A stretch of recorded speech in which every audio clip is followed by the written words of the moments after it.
Cái này còn trọng. trọng. Hồi con nấu cháo được rồi.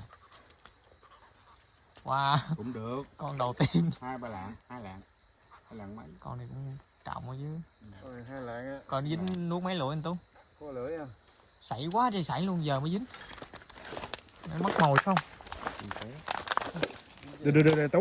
Đừng sảy. Đưa lên. Không xảy được. Tả đó. Để quay con này cũng được nha cả nhà. Lên nấu cháo. Từ chiều mới có nhớt cả nhà ơi. 2 lưỡi luôn, anh em móc 2 lưỡi. Ôi, 10 mấy cân rồi mới được con.